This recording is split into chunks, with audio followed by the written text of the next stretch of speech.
There's a story about a very much loved rabbi. He loved his family, and although he was revered by all of the township, he was still a very poor man, so they lived very simply. But there was a ritual that this rabbi followed every week, and this had been done for decades.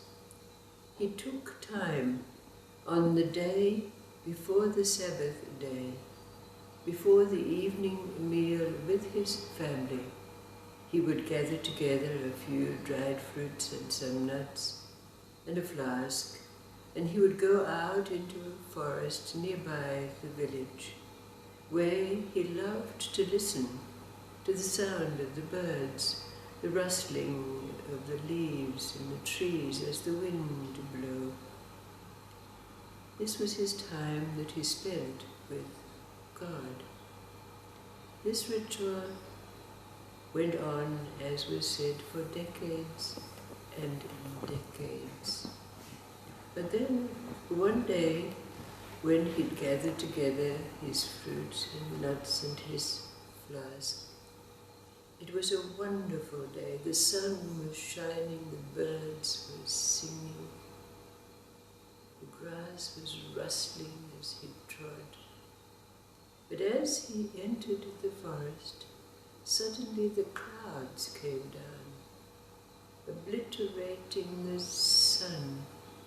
It became dark, and he found that he was lost. Even in this familiar territory, he was completely disoriented, unable to see which side was north, south, east or west, much less to see the path that led into the forest and out of it. So, bumbling around, he moved on, trying to find a familiar way, when suddenly he heard the sound of singing. So, following this sound, he moved deeper into the forest until he came to a clearing. And in that clearing, a group of men were sitting around a little bonfire, a flagon of wine in front of them. But they were singing a melody, and our rabbi found himself completely absorbed in its sound. As he listened, he found himself swaying and beginning to hum along with this melody. And then, when he was observing the scene, he suddenly realized that this group of men were Cossacks. Those Cossacks who had marauded his village time and again and again. So, realizing this, he quickly hid himself behind some bushes.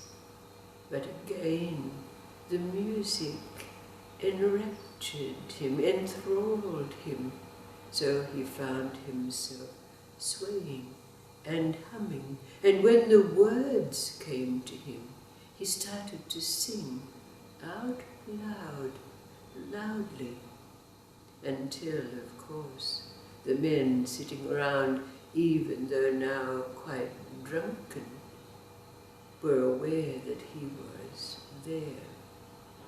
They saw that he was of the Jewish faith, so they immediately accused him of being a spy. So they captured him, tied him up with a rope, and tied him to a tree, and then went back to their imbibing and their singing.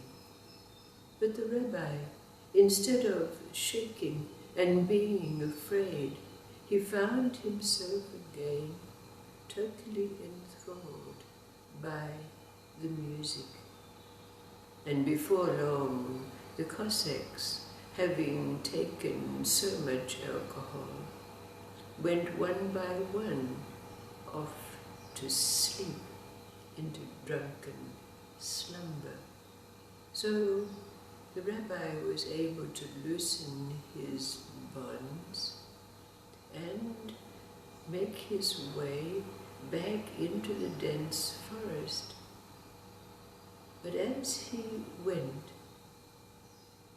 even though he seemed to be lost, he was still singing the tune, remembering the words, until momentarily he found that he was on the path back to his village, making his way back to his house, where his wife and family were anxiously awaiting him, saying, "Where have you been? We've been so concerned about you." But instead of telling his family what had transpired, he merely continued to sing the melody, the words of the music that he had learned. His family became very concerned about him, and after some time they insisted on taking him to the local physicians, but the physicians were not able to assist in any way, and the suggestion was made that he be taken to a nearby town where there were those who were able to deal with this kind of insanity, because it seemed that this is the way it was. He'd lost his mind. But the day came when he was to be taken to the next town, and the family went into the center of their village, where all the villagers had gathered to farewell him and wish him well. He was very loved. The wagon was waiting for him, and at a moment he was gathered up and placed beside the driver on the seat in the wagon, still singing, still intoning the music, the words. But just at the moment when the driver was about to have the horse start on their journey, all of a sudden the rabbi's son began to sing the words, the melody that his father had been intoning these long days. Then the rabbi, suddenly responding, said to the driver, "Stop, stop." And at that moment, the wife of the rabbi, too, began to sing, and she said, my husband, you have not spoken these long days." But she was singing also. And then everyone began to sing.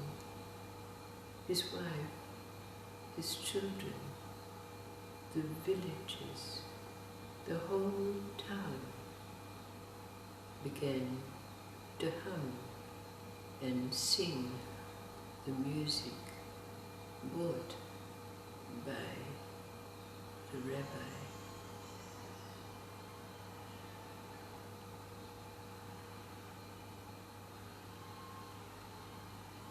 What's the meaning of this story? What is the music?